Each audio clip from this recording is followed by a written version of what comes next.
চলছে গীতা যজ্ঞের আর আজ একাদশ অধ্যায়, আজ একাদশ দিবস। এই যে শ্রীমদ্ ভগবদ গীতার মাহাত্ম্য বাক্য দ্বারা বর্ণনা করা সম্ভব নয়, কারোরই পক্ষে এই গীতার মাহাত্ম্য বর্ণনা করা সম্ভব নয়। কারণ এটা হচ্ছে রহস্যময় গ্রন্থ। এই গীতা পরম রহস্যময় গ্রন্থ। সর্ববেদ সার সংগ্রহ, সমস্ত বেদের সার সংগ্রহ করা হয়েছে। দুধের যেমন সার কি শর্টটুকু, সেরকম সমস্ত বেদের সার হচ্ছে এই গীতা। এই গীতার সংস্কৃত ভাষা খুব সুন্দর এবং সহজ। একটু চেষ্টা করলেই মানুষ এটাকে বোধগম্য করতে পারে, একটু চেষ্টা করলেই বুঝতে সক্ষম হয়। কিন্তু এর যে বিষয়বস্তু অতি গভীর, এর তত্ত্ব অতি গভীর। বলছে আজীবন নিত্য গভীর ভাবে যদি অধ্যয়নও করি তাও কিন্তু এর অন্ত খুঁজে পাওয়া যাবে না। প্রতিনিয়তই মনে হবে নতুন নতুন অর্থ অনুভব হবে। এবার বলছে একাগ্র চিত্তে যদি শ্রদ্ধা ভক্তি সহকারে একবারে মনোনিবেশ দিয়ে যদি গীতা অধ্যয়ন করা হয়, মনোনিবেশ করলে এর প্রতিটি পদে যে পরম রহস্য রয়েছে না, সেটা সহজেই অনুভব হয়। দেখুন, এর দ্বারাই বোঝা যাচ্ছে যে গীতা আমরা কি করি, গীতা খুলি, একটা শ্লোক পড়ি কি অধ্যায় পড়ি কি অর্ধেকটা পড়ি, আবার বন্ধ করে রেখে দিই। কেউ কি আমরা অনুভব করি? বলছে গীতা অনুভবের বিষয়। প্রতিদিন পড়ি আমরা, কিন্তু অর্থ বুঝি না।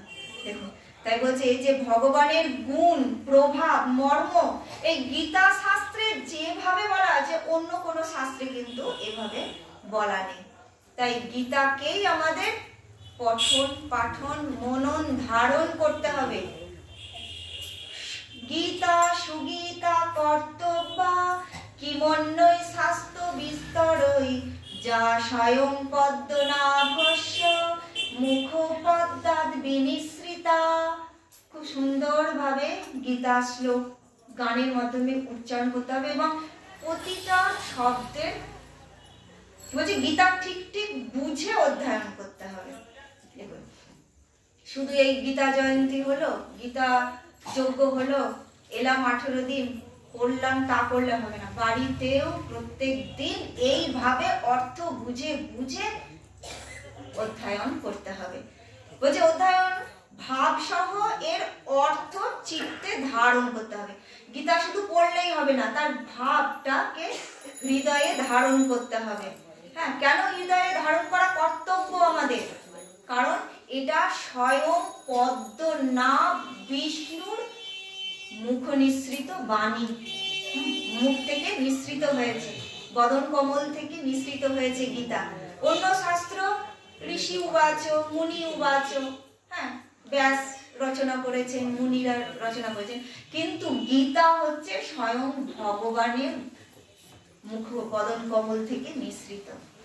তাই এই গীতা শাস্ত্রে মানুষ মাত্রই অধিকার। যেহেতু ভগবানের কথা আসছে, সেহেতু তো মানুষের প্রত্যেকের অধিকার আছে। দেখুন, তিনি যে বর্ণ বা যে আশ্রমেরই হোক না কেন, কিন্তু একটা অবশ্যই মানতে হবে, অবশ্যই ভগবানে যেন শ্রদ্ধাযুক্ত হয় এবং ভক্তিযুক্ত হওয়া চাই।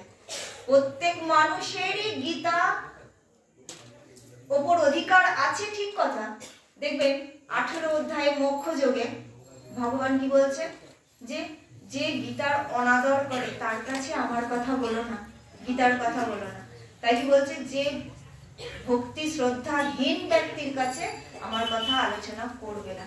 তাই কি বলছে, যে তার অবশ্যই যেন ভগবানের শ্রদ্ধাযুক্ত ভক্তি সম্পন্ন হওয়া চাই, এরকম ব্যক্তির কাছে প্রচার করবে আমার কথা, ভগবান বলেছে।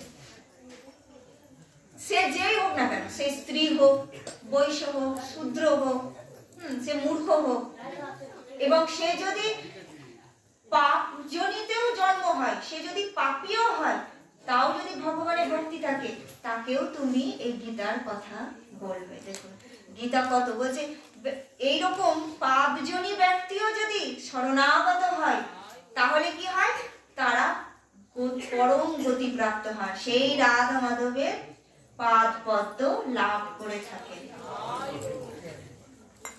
এমন মনুষ্য জন্ম, দেখুন এই কল্যাণময়ী মানুষের কি করা উচিত?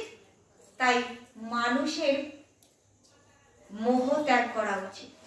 এই পুরো গীতাটাই তৈরি হয়েছে অর্জুনের মোহ নিদ্রা ভঙ্গ করবার জন্য, শুরুই হয়েছে তাই। তাই কি বলছে, মানুষের উচিত মোহ ত্যাগ করে অতিশয় শ্রদ্ধা ভক্তি সহকারে নিজ সন্তানদের অর্থ মানে কি, এই যে শ্লোক, এই যে শব্দ, প্রতিটা শব্দের মানে ভাব সহ গীতা অধ্যয়ন করানো। শুধু নিজে করলে হবে না, নিজেও পড়ো, সন্তানদেরও পড়াও। দেখো সন্তানদেরও অর্থ এবং ভাব বোঝাও, শুধু নিজে পড়লে হবে না। আর কি, নিজেও পঠন পাঠন করবে এবং ভগবানের নির্দেশ অনুযায়ী সাধন ভজনে তৎপর হওয়াই হচ্ছে মানব জীবনের একমাত্র কর্তব্য। দেখুন ভগবানের নির্দেশ অনুযায়ী সাধন ভজন বলেছে। হ্যাঁ, ভগবানের নির্দেশ অনুযায়ী যেসব শাস্ত্রগুলো রয়েছে, সেই শাস্ত্র অনুযায়ী, বৈষ্ণব শাস্ত্র অনুযায়ী সাধন ভজনে তৎপর হওয়া। কিন্তু আমরা দেখুন মনুষ্য জন্ম পেয়েও রাধা মাধব ভজলাম না, নিতাই গৌর ভজলাম না।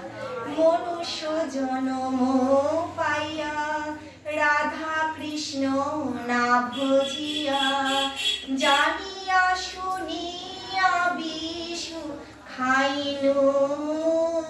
আমরা জেনে শুনে বিষ খাচ্ছি। মরুভূমির উট যেমন কাটা ঝোপঝাড়ে মুখ দেয়, তো তা মুখ দিয়ে রক্ত বেরিয়ে যায়, আবার গিয়ে সেই কাঁটা ঝোপেই মুখ দেয়। আমরাও তাই সংসারে এত দুঃখ কষ্ট পাই, তাও সংসারেই আবার ফিরে আসি একটু সুখের আশায়। মানুষের কর্তব্য কি দেখুন, গোলকের প্রেম ধান হরি নাম সংকীর্তন, রতি না জন্মিল কেন তাই। গোলকের সেই প্রেম ধন হরিনাম সংকীর্তন, হ্যাঁ, ভগবান আমাদের জন্য নিজে অবতীর্ণ হয়ে ধুলায় গড়াগড়ি গেছেন। একবার কৃষ্ণ বলো, একবার গৌর বল, একবার নিতাই বল, দেখুন তবুও আমরা বলি না। সেই নামে আমাদের রতি জন্মালো না। রতি মানে পূর্বাভাস, অরুণোদয়। সূর্য উঠলে তো, সূর্য ওঠা মানে যখন আকাশে সূর্য ওঠে তখন চারিদিক আলো হয়ে যায়। সেরকম আমাদের হৃদয় আকাশে যখন কৃষ্ণ সূর্য ওঠে না, তখন আমাদের হৃদয় সব অন্ধকার, অন্ধকার মানে যত পাপ, সব তামস দূর হয়ে যায় এবং হৃদয়ে প্রেমের উদ্ভব হয়। তা প্রেম লাভের আগের অবস্থা, সূর্য ওঠার আগের অবস্থা, সেই লাল আভাটা, ভোরবেলায় যে লাল আভা হয় তাকে অরুণোদয় বলে, তাকে রতি সঙ্গে তুলনা করা হয়েছে। সেই প্রেম আমাদের জন্মালো না। কি বলছে, যে আমাদের ভগবানের নির্দেশ অনুযায়ী সাধন ভজনে তৎপর হওয়া উচিত। কেন? কারণ অত্যন্ত দুর্লভ। বলছে এই মনুষ্য জন্ম অত্যন্ত দুর্লভ। মনুষ্য দেহ লাভ করে জীবনের এক মুহূর্ত দুঃখমূলক ক্ষণভঙ্গুর ভোগের সময় নষ্ট করা উচিত নয়। দেখুন এক মুহূর্ত ভোগ শোকে সময় নষ্ট করা উচিত নয় আমাদের। গীতা জননী জানিয়ে দিয়েছেন কিভাবে সুখের রাস্তায় আমরা যেতে পারব। আজ গীতা যজ্ঞের একাদশ দিবস, আজ একাদশ অধ্যায় আলোচিত হবে, আমরা আস্বাদন করব। গতকাল দশম অধ্যায়ে বিভূতি যোগকে কি বলেছে, যে সর্বকারণ কারণম, কালকে মা গুরুমা কালকে বললেন সর্বকারণ কারণম, মানে সবেরই মূল কারণ ভগবান। দেখুন এই অনন্ত কোটি ব্রহ্মাণ্ডে অনন্ত কোটি জীব তো বিদ্যমান, তা সবেরই বীজ হচ্ছে ভগবান। এই জগতে একটা বীজ দিয়ে এক ধরনেরই চাষ করা যায়।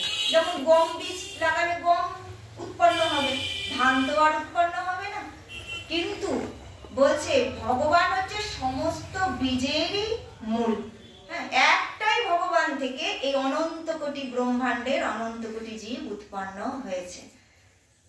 সর্বপ্রকার জীব উৎপন্ন হলেও কিন্তু কখনো কারোর মধ্যে কোনো বিকৃতি দেখা যায় না।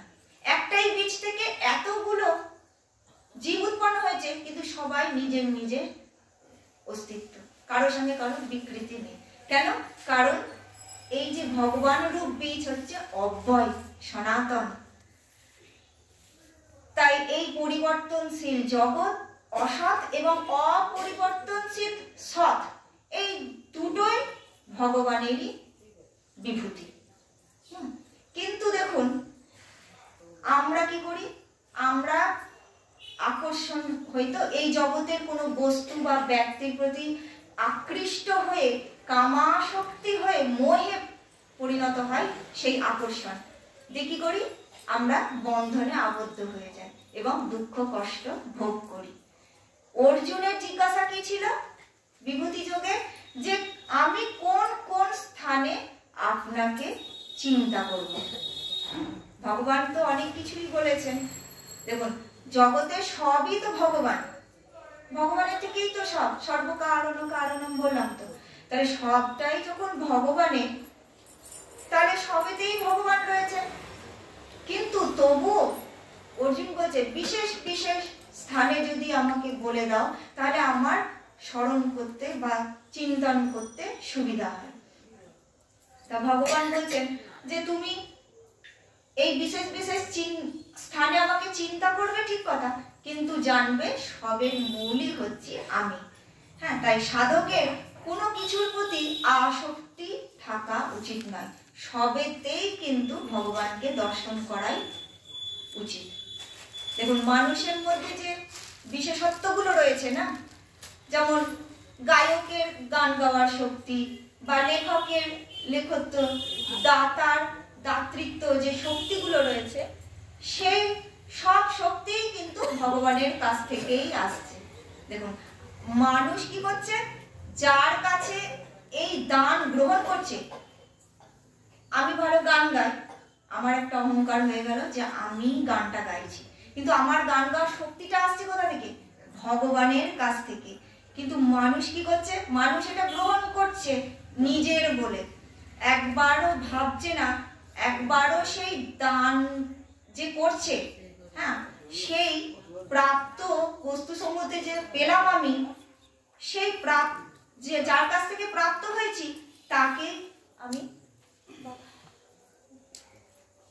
তাকেই আমরা ভালোবাসি না, তাকেই আমরা কি করি? আপন বলে মেনে নিই না, ভাবি এটা আমি বা আমার। তাই ভগবান কি বলছেন? ভগবান বলছেন নিজের দিকে দৃষ্টি আকর্ষণ করার জন্য। জয় নিতাই, জয়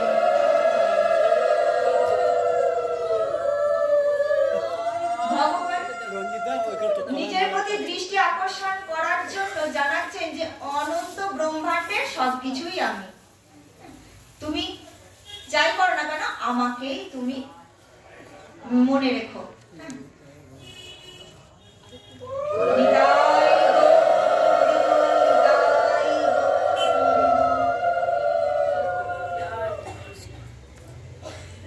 তুমি সবকিছু আমাকে বলেই জানবে। একাদশ অধ্যায়ে নাম বিশ্বরূপ দর্শন যোগ।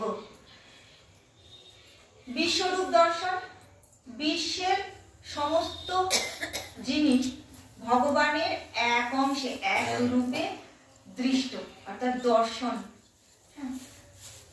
মদানুগ্রায় পরমং গুহ্য মধ্যাত্ম সংগীতং যত্তয়োক্তং বচস্তেন ময়য়ং বিগত মম। বলছে অর্জুন কি বলছে? যে আমার প্রতি কৃপাবশত আপনি যে পরম গোপনীয় অধ্যাত্ম তত্ত্ব আমাকে জানালেন। দেখুন কিরকম বলছে, দেখুন যে কৃপাবশত। এর থেকে আমরা কি জানতে পারি? যে ভগবানের কৃপা ছাড়া ভগবানকে জানা যায় না। হ্যাঁ, ভগবান কৃপা করে, বলছে আপনি কৃপা করে আমাকে যে আপনার এই অধ্যাত্ম তত্ত্ব জানালেন, তাতে আমার মোহ নষ্ট হয়েছে, মোহ দূরীভূত হয়েছে। হে কমললোচন, হে পুরুষোত্তম, আপনি আমাকে সেই ঐশ্বরিক রূপ দেখা, মানে আমি আপনার সেই ঐশ্বরিক রূপ দর্শন করতে ইচ্ছা করি। দ্রষ্টুমিচ্ছামি তে রূপং ঐশ্বর্যম পুরুষোত্তম। দ্রষ্টুমিচ্ছামি তে রূপং ঐশ্বর্যম, আপনার সেই ঐশ্বরিক রূপ আমি দেখতে ইচ্ছা করি। মনুষ্যে যদি তচ্ছক্কম ময়া দ্রষ্টুমিতি প্রভু, প্রভু আপনি যদি মনে করেন যে আমি সেই রূপ দর্শনের যোগ্য। দেখুন এখানে অর্জুন শিষ্য আর ভগবান গুরুদেব, শ্রীকৃষ্ণ গুরুদেব প্রথমেই বলেছে না, শিষ্যাস্তে মেহম, আমি তোমার শিষ্য। যখনই শিষ্য গুরুদেবের চরণে প্রণিপাত হবে, হ্যাঁ, দিয়ে বলবে যে গুরুদেব আমি যদি যোগ্য হই তবেই আপনি আমাকে এই উপদেশ দিন। সেরকম অর্জুন বলছে আমি যদি দেখার যোগ্য হই তবেই আপনি আমাকে এই রূপ দর্শন করান, আপনার সেই অক্ষয় অবিনাশী রূপ আমাকে দর্শন করান। পশ্যতে পার্থ রূপানি শত শত অথ সহস্রশ নানা বিধানি দিব্যানি নানা বর্ণাকৃতিনি চ।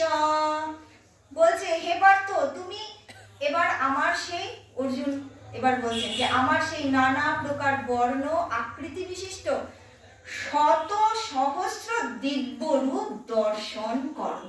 দেখুন উপদেশ দুভাবে দেওয়া যায়, একটা কথার মাধ্যমে আর একটা কাজের মাধ্যমে। প্রথমে ষষ্ঠ, সপ্তম, অষ্টম, নবম, দশম এই অধ্যায়গুলোতে ভগবান তার স্বরূপ বর্ণনা করেছেন, মুখে বলেছেন, কথার মাধ্যমে। এবার একাদশ অধ্যায়ে এসে ভগবান কৃপা করে অর্জুনকে তার রূপ দর্শন করাচ্ছেন। দেখুন এবার বলছে দেখো আমার সেই সহস্র দিব্য রূপ দর্শন করো। হে নিদ্রাজয়ী অর্জুন, গুড়াকেশ মানে নিদ্রাজয়ী, তুমি আমার এক অংশে এই জগৎ অবলোকন করো, দর্শন করো। কালকে বাবা বলে দিয়েছেন গোবিন্দ হচ্ছে সমগ্র। এর দ্বারা জানা যায় যে ভগবান শ্রীকৃষ্ণ সমগ্র, তার চারটে অংশের এক অংশে এই জগৎ ব্যক্ত, আর তিন অংশ কোথায় রয়েছে? গোলক বৈকুণ্ঠে রয়েছে। তাই কি বলছে, আমার এক অংশে তুমি এই সমগ্র জগৎ দর্শন করো। এর থেকেই জানা যায় যে ভগবান ছাড়া এই জগতে আর কিছুই নেই, সবই ভগবান। তুমি নতু মাং সক্ষসে দ্রষ্টু মনে নৈব চক্ষু সচক্ষুষা। বলছে তোমাকে তো আমি দেখতে বললাম আমার রূপ, কিন্তু তুমি তোমার এই চক্ষু দ্বারা, এই চর্ম চক্ষু দ্বারা আমার এই রূপ তুমি দেখতে পাবে না। তাই তোমাকে আমি দিব্য চক্ষু, দিব্যং দদামি তে চক্ষু পশ্য মে যোগমৈশ্বর্যম, আমি তোমাকে দিব্য চক্ষু দান করছি, তুমি সেই দিব্য চক্ষু দ্বারা আমার এই রূপ ঐশ্বর্য রূপ দর্শন করো। দেখুন এখান থেকে আমরা কি শিক্ষা পাই, যে আমরা তো রোজই যাই, গৌর দর্শন করি, রাধা মাধব দর্শন করি, তা আমাদের দর্শন সত্যি করেই কি দর্শন হয়? দর্শন হলে আর গৃহে ফিরে আসতাম না, সংসারে ফিরে আসতাম না। দেখুন দিব্য চক্ষু, চোখ, চর্ম চোখের দ্বারা আমরা দেখি, তাই আবার সংসারে ফিরে আসি।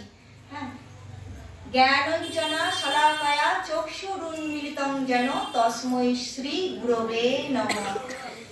গুরুদেব যখন জ্ঞানের অঞ্জন, অঞ্জন মানে কাজল, জ্ঞানের কাজল চোখে পরিয়ে দেন, যে দেখ এবার রাধা মাধবকে দর্শন কর। সেই জ্ঞানের কাজল যখন আমাদের চোখে পড়িয়ে দেবে তখন আমরা সেই নিতাই গৌর রাধা মাধবকে আমরা দর্শন করতে পারি। রাধারানী কি বলছে? সুন্দর অধরে মধুর মুরলী হাসিয়া কথাটি কয়, দ্বিজ ভীমে কয় রূপ নাগর দেখে কি পরানো রয় গো, দেখে কি পরানো রয়। বলছে ওই রূপ দেখে কি আর পরাণ থাকে?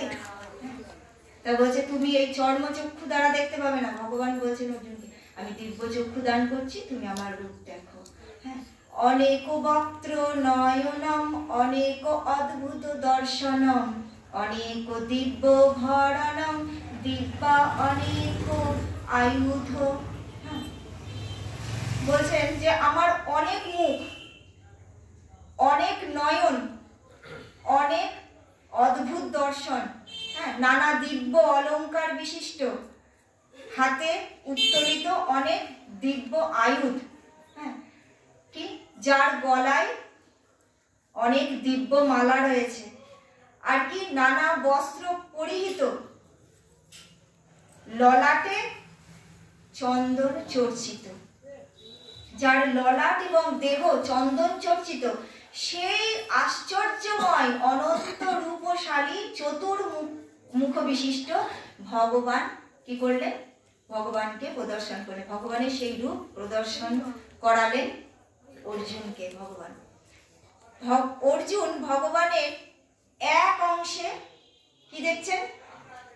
যত জরায়ুধ, উদ্ভিদ, নভশ্চর, জলচর, তারপরে স্থলচর, 84 লক্ষ জনি, সমস্ত কিছু জগৎ দর্শন করছেন গোবিন্দের এক অংশে। ভগবানের এই রূপ দেখে না ধনঞ্জয় অর্থাৎ অর্জুন বিষয়াবিষ্ট হলেন। আর কি হলো? হৃষ্ট রোমা ধনঞ্জয়। হৃষ্ট মানে রোমাঞ্চ, শরীরে কাঁটা দিতে লাগলো এই রূপ দর্শন করে। হ্যাঁ, অনেক মুখ, অনেক নেত্র, চারিদিকেই দেখছে, চারিদিকেই মুখ, যেদিকে তাকাচ্ছে গোবিন্দের যে অংশের দিকে তাকাচ্ছে সেই অংশের দিকেই দেখছে অনেক মুখ, অনেক নেত্র। হ্যাঁ, তখন কি করছে? করজোড় করে বিশ্ব রূপ দেবকে অবনত হয়ে, মস্তকে নবনত হয়ে কি করলেন? প্রণাম করলেন সেই বিশ্বরূপ দেবকে। তারপর কি বললেন? বললেন হে দেব, আমি আপনার দেহে সকল দেবতাকে, সকল প্রাণীকে, কমলাসন ব্রহ্মাকে, মহাদেব এবং সমস্ত ঋষিকুল এবং সব দিব্য সর্বগুলিকে দেখছি। আপনার এই দেহে আমি দেখতে পাচ্ছি। আপনার ন অন্তং ন মধ্যং ন, বলছে আমি আপনার দেহে কোথাও অন্ত আদি মধ্য কিছুই খুঁজে পাচ্ছি না। অনেক বাহু আপনার, অনেক উদর, অনেক নেত্র, কোন দিকটা অন্ত আর কোন দিকটা মধ্য সেটাই আমি খুঁজে পাচ্ছি না।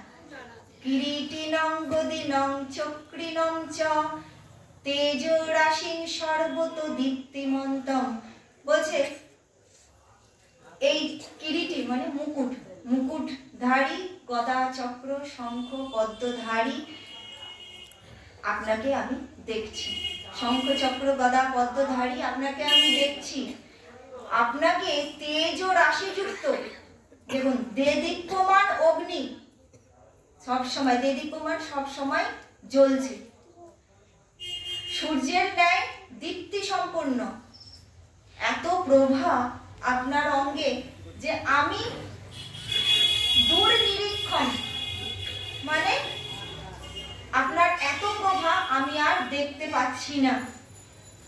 দেখুন দূর নিরীক্ষণ মানে ভগবান প্রদত্ত দিব্য চক্ষু তো দান করেছেন ভগবান, যে তোমাকে আমি দিব্য চক্ষু দান করলাম, তুমি এই চোখ দ্বারা আমাকে দেখো। ভগবান প্রদত্ত দিব্য চক্ষু দ্বারাও অর্জুন সম্পূর্ণরূপে ভগবানের এই বিরাট রূপ দেখতে পাচ্ছেন না, তাই এখানে দূর নিরীক্ষণ বলা হয়েছে। হ্যাঁ, তার মানে কি যে ভগবান প্রদত্ত শক্তির দ্বারাও ভগবানের সম্পূর্ণ জানা যায় না, কারণ কারণ ভগবান তো অনন্ত, সম্পূর্ণরূপে তাকে জানা যায় না। বলছে হে প্রভু, দেব সমুদায় আপনাতেই প্রবেশ করছে, সমস্ত দেবতা আপনার দেহেই প্রবেশ করছে। তাদের মধ্যে কেউ কেউ ভীত সন্ত্রস্ত হয়ে কৃতাঞ্জলি হয়ে আপনার নামগুলো কীর্তন করছে, আবার মহর্ষি আর সিদ্ধ পুরুষগণ কি করছেন? কল্যাণ হোক, মঙ্গল হোক বলে স্তুতি করছেন। দেখুন, হে মহাবাহ, আপনার বহু মুখ, চোখ, বাহু, উরু, উদর এবং দন্ত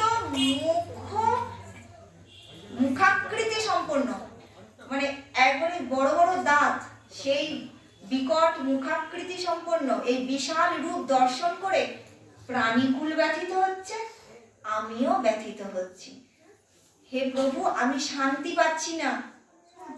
আপনার এই দন্ত সমন্বিত ভীষণ মুখ সকল দর্শন করে, চারিদিকেই তো মুখ, যেদিকে তাকাচ্ছে সেই দিকেই সেই বিশাল দন্ত বিশিষ্ট সেই মুখ দেখে ভয় পাচ্ছে অর্জুন।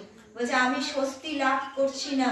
হ্যাঁ, আপনি প্রসন্ন হন, হে জগন্নিবাস, আপনি প্রসন্ন হন। বলছে আমাদের পক্ষে যে যোদ্ধারা রয়েছে না, ভীষ্ম, দ্রোণ, কর্ণ, এরা সবাই আপনার মধ্যে প্রবেশ করছে। রাজন্যবর্গ, ধৃতরাষ্ট্রের সকল পুত্র, এরাও কি করছে? সবেগে সেই মুখগহ্বরে, সেই ভয়ঙ্কর দন্ত বিশিষ্ট সেই ভয়ঙ্কর মুখের মধ্যে প্রবেশ করছে। কারোর কারোর মুখ আবার সেই দাঁতের ফাঁকে আটকে যাচ্ছে। এই যে সবেগে প্রবেশ করছে আপনার মধ্যে এই রাজন্যবর্গ, কিভাবে? কি সুন্দর উদাহরণ দিয়েছে দেখুন, যথা নদীনাং বহব অম্বু বেগা সমুদ্র মেবাভিমুখা। যেমন করে নদী সমূহ বহুল জল প্রবাহ নিয়ে সমুদ্রের দিকে বেগে চলে, ঠিক সেই রকম ভাবেই জগতের মহা সুরবীরগণ আপনার সর্বদিকে প্রজ্বলিত মুখগহ্বরে প্রবেশ করছে। যথা প্রদীপ্তং জলনং পতঙ্গা বিশন্তি নাশায় সমৃদ্ধ বেগা। বলছে যেমন করে পতঙ্গ ফুল মোহবশত সেই জল জল করছে, তো আগুনটাকে দেখছে, ভাবছে ওটা কি, ওর কাছে আমাকে যেতে হবে বলে একবারে ছুটে যায় আগুনের কাছে সবেগে, দিয়ে সেই অগ্নিতে, জ্বলন্ত অগ্নিতে প্রবেশ করে, নিজের মৃত্যু নিজেই ডেকে আনে। তেমনি করে লোকেরা মোহবশত নিজের মৃত্যু অতি বেগে, দেখুন অতি বেগে ধাবিত হয়ে আপনার সেই মুখগহ্বরে প্রবেশ করছে। ভগবানের এই ঐশ্বর্য, এই উগ্র রূপ দর্শন করে অর্জুন এতই ভীত হয়ে গেছেন না, কি বলছে? কো ভবান, আপনি কে? দেখুন, বন্ধুকে কি কেউ তুমি বলে, কেউ আপনি বলে? ভবান মানে আপনি, আর তম মানে তুমি। দেখুন, এত ভীত হয়ে গেছে সেই উগ্র রূপ দেখে অর্জুন ভগবানকে বলছে, কো ভবান, আপনি কে? বলছে আমি সমগ্র। ভগবান বলছেন এবার 32 নং শ্লোকে, কালবস্মি, আমি সেই লোকক্ষয়কারী প্রবিদ্ধ কাল। হ্যাঁ, আমি তোমার বিপক্ষে যারা যোদ্ধা রয়েছে না, তাদের সবাইকেই আমি মেরে দিয়েছি। তুমি যুদ্ধ না করলেও তারা মারা যাবে। হ্যাঁ, তারা কেউ বাঁচবে না। আমি সেই কাল। অতএব তুমি ওঠো, অস্ত্র ধরো, যুদ্ধ করো, যুদ্ধে জয়লাভ করে রাজ্য ভোগ করো। দেখো, এদের আমি পূর্বেই বধ করে রেখেছি। হ্যাঁ, মই বইতে নিহত পূর্বমেব নিমিত্র মাত্রং ভব সব্যসাচী। হে সব্যসাচী, অর্জুনের আরেকটা নাম সব্যসাচী, তুমি নিমিত্র মাত্র হও যুদ্ধে, এদেরকে আমি আগেই বধ করে রেখে দিয়েছি। হ্যাঁ, এর দ্বারা কি বোঝা যায়? নিমিত্ত মাত্র বলতে দায় সারা করে কাজ করা বোঝায় না, নিজের শক্তি দ্বারাই কাজ করবে, কিন্তু তুমি নিজেকে কারণ বলে ভাববে না, এটাই বলতে চাইছে।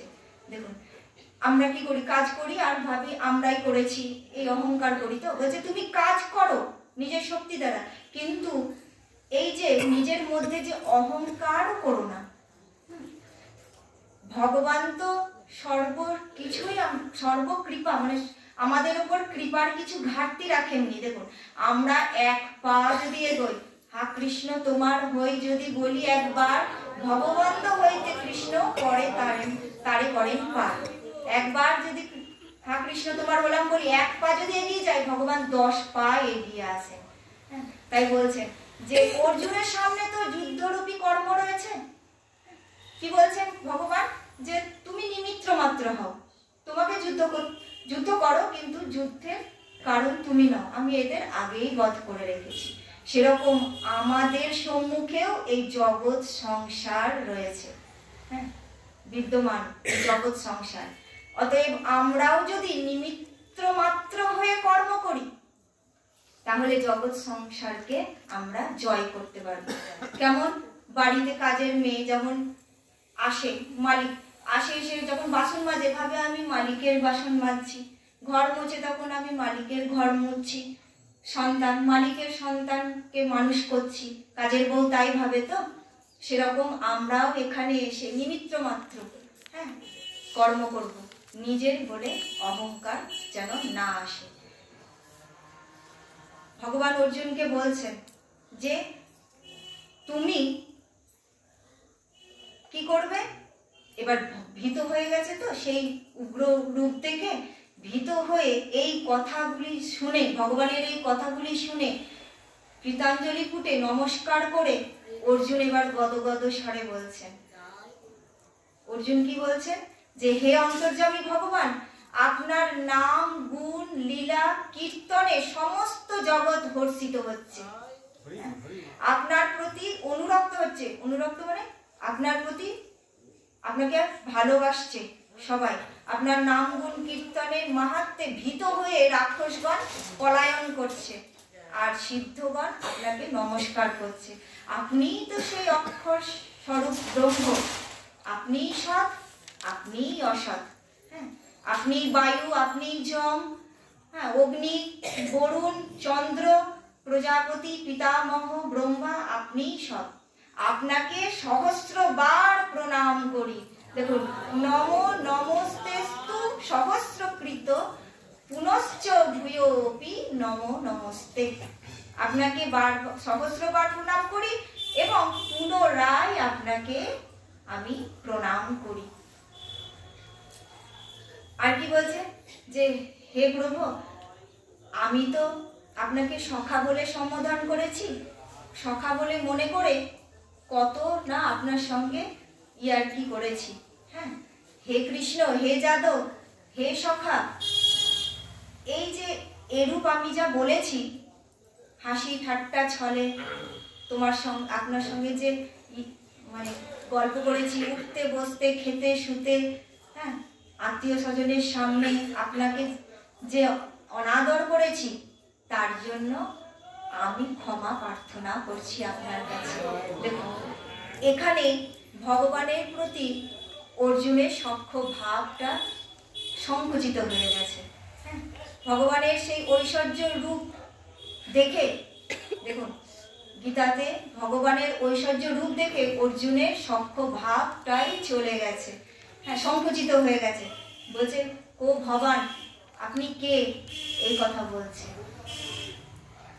আপনি তো সকলের ঈশ্বর, হ্যাঁ, আমি, হে জগন্নিবাস, আপনি প্রসন্ন হন, আমি আপনার এই সহস্র বিরাট রূপ আমি দর্শন করতে পারছি না, হ্যাঁ, আপনি চতুর্ভুজ, সেই শঙ্খ চক্র গদা পদ্মধারী সেই চতুর্ভুজ রূপ ধারণ করুন, তাহলে আমি ভয় সন্ত্রস্ত থেকে মুক্তি পাবো। হ্যাঁ, তাই কি বলছেন? দেখুন, ভগবান বলছেন যে এই বিশ্বরূপ বিশিষ্ট আমাকে মনুষ্যলোকে তুমি ছাড়া আর কেউ দেখতে সক্ষম নয়। যতই বেদ অধ্যয়নের দ্বারা, যজ্ঞানুষ্ঠানের দ্বারা, দানাদির দ্বারা, তীব্র তপস্যার দ্বারা বা অন্য কোনো কর্মক্রিয়ার দ্বারা আমাকে দেখতে সক্ষম নন, হ্যাঁ, একমাত্র তুমিই আমার এই বিরাট রূপ দর্শন করলে দিব্য চক্ষু দ্বারা। তাই যখন বললেন না যে প্রসন্ন হও, আমাকে চতুর্ভুজ মূর্তি দর্শন করাও, তখন ভগবান কি করলেন?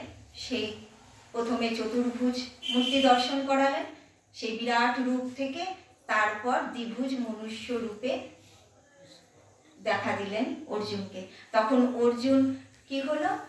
মনুষ্য রূপ দর্শন করে বলছে, এবার আমি প্রকৃতিস্থ হলাম, এবার আমি স্বস্তি ফিরে পেলাম। দেখুন, এই যে ভগবানের শেষে 2-3টে শ্লোকে বলছে যে বেদ অধ্যয়ন, তপ, দান, যজ্ঞ ইত্যাদি যতই মহৎ ক্রিয়া হোক, তার দ্বারা কিন্তু ভগবানকে লাভ করা যায় না। তাকে একমাত্র অনন্য ভক্তির দ্বারাই প্রাপ্ত হওয়া যায়। অনন্য ভক্তি মানে কেবলমাত্র ভগবানেরই আশ্রয়, আর অন্য কিছুতে আশ্রয় নয়। আমরা ভগবানের পুজো করি, রাধা মাধবের পুজো করি, আবার অন্য দেবদেবীরও পুজো করি, অন্য জায়গায় ছুটে যাই সংসারের সুখের জন্য। বলছে অনন্য ভক্তি কেবলমাত্র ভগবানেই আশ্রয়, ভগবানকেই অবলম্বন। দেখুন, হা রাধা মাধব আমি তোমার হলাম, হা গৌর হা নিতাই আমি তোমার হলাম, এই বলে এই ভক্তির দ্বারাই ভগবানকে লাভ করা যায়, আর অন্য কিছুতে লাভ করা যায় না। ভগবান বলছেন এই অনন্য ভক্তির 5টা লক্ষণের কথা শেষ শ্লোকে বলা আছে। আজ এই পর্যন্তই। জয় রাধা মাধব, জয় নিতাই। অনন্য ভক্তির মহিমা গুরুদেব বলবেন। জয় রাধা মাধব। অনন্য ভক্তি আমাদের গুরুদেব আস্বাদন করাবেন আমাদের।